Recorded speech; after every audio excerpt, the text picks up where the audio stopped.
10 headcanons de Fyodor Dostoyevsky de Bungo Stray Dogs. Como escritora me gusta inventar rasgos o costumbres de personajes y me he divertido mucho haciendo los que me han ido pidiendo, así que el día de hoy toca mi pariente lejano Fyodor. Número 1. Apreciación por la música clásica, la ópera y el ballet.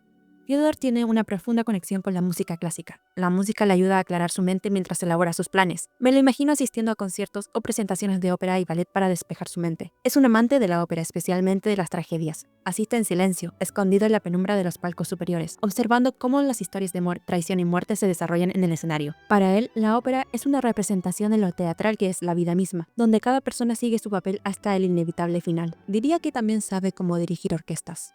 Número 2. Desprecio por las multitudes. Hoy está rodeado de demasiada gente, como las vías públicas. Prefiere la soledad y el silencio, donde puede concentrarse sin distracciones. Las multitudes lo irritan porque es muy sensible a los ruidos fuertes, y diría que sufre de constantes dolores de cabeza. Por eso, siempre mantiene su teléfono en silencio, y a veces tiene cientos de llamadas perdidas porque estaba concentrado haciendo otra cosa. Número 3.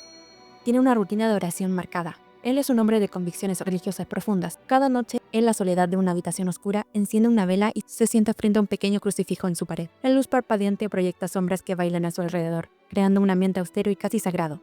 Este es un momento de introspección, donde las palabras que susurran no son oraciones mecánicas, sino una conversación íntima con lo divino. Para él, la fe no es una simple devoción, sino un diálogo entre su destino y una fuerza superior. Mientras ora, reflexiona sobre su papel en el mundo, viéndose a sí mismo como un instrumento del destino, alguien a quien se le ha dado el poder de moldear la realidad. En estos momentos, Fyodor no es la persona calculadora que siempre ha sido, ni la que todos ven, sino un hombre en comunión con algo que va más allá de la razón humana. Al final, apaga la vela con calma, sintiendo que, por un breve instante, ha reforzado su propósito en el gran esquema del mundo. Número 4. Tiene un diario donde anota sus pensamientos a mitad de la noche. Fyodor tiene un interés en escribir sus propios pensamientos y reflexiones. Aunque lo hace de manera clandestina, guarda un diario donde registra sus filosofías sobre la humanidad y el caos. Aunque sería difícil para alguien leerlo y entender del todo qué quiere decir, no porque tiene una letra descuidada, sino porque a menudo utiliza conceptos demasiado ambiguos para expresarse. Número 5. Tiene un tablero de ajedrez con un significado oculto. Como sabemos, Fyodor es un maestro del ajedrez, y su amor por el juego no es solo una prueba de su intelecto, sino una analogía de su forma de ver el mundo. Cada persona en su vida es una pieza que puede mover a su voluntad, y siempre está varias jugadas por delante de sus oponentes, anticipando sus movimientos. Pero lo interesante es que tiene un tablero especial, que a la vista de otros parece un tablero común y corriente. Sin embargo, para él cada pieza tiene un valor sentimental porque representa a alguien importante en su vida, ya sea aliado o enemigo. Por ejemplo, el rey blanco simboliza una figura del pasado, quizás alguien que alguna vez tuvo autoridad sobre él pero ahora ya no está presente en su vida, o bien una parte de sí mismo que dejó atrás al adoptar su rol actual. Otra cosa que me gusta pensar es que el alfil representa la lealtad inquebrantable de alguien que lo sigue ciegamente, mientras que las torres son los pilares inamovibles que ha construido para proteger sus planes a largo plazo. Él es alguien que también juega consigo mismo. En este tablero refleja su constante lucha interna, el bien y el mal, la vida y la muerte, todo lo que representa su ideología sobre el control y la destrucción. Cada vez que mueve las piezas parece debatir consigo mismo sobre el mejor camino para alcanzar su visión del mundo. Además, tiene una costumbre particular y simbólica. Nunca termina una partida. Siempre deja una jugada sin hacer, como un recordatorio de que el juego de la vida y la muerte nunca está realmente completo. Siempre hay una jugada más que hacer. Para él, dejar el juego incompleto es una declaración de que él sigue siendo el jugador definitivo, que el poder final reside en sus manos sin apresurarse hacia el fin. Número 6. Gusto por el té amargo. Él prefiere el té amargo, considerándolo más puro que las variedades dulces o cuando se le añade azúcar o leche.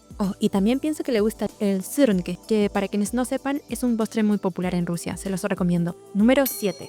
Es terrible cuando de consolar a alguien se trata. Si alguien llora al lado de él, no sabe qué hacer y se queda tipo... Él prefiere solucionar los problemas mediante una visión más fría de las cosas, dando consejos más que apoyo emocional o físico. Número 8.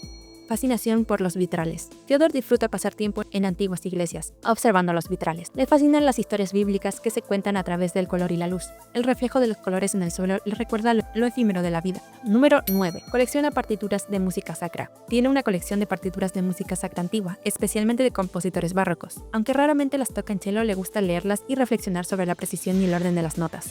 Y por último, número 10. Tiene un reloj de bolsillo antiguo que heredó o encontró en su juventud, pero lo curioso es que nunca lo usa para ver la hora. El reloj está detenido, marcando una hora exacta que para Fyodor tiene un significado especial. Tal vez el momento en el que tomó una decisión clave en su vida o el punto de no retorno en una misión personal. Para él, el tiempo está congelado en esa elección. En realidad, ese headcanon es parte de un pequeño one-shot que escribí hace tiempo, pero quería compartirlo. Y bueno, esos han sido mis headcanons sobre Fyodor. ¿Cuál te gustó más? ¿Tienes alguno que quieras compartirme?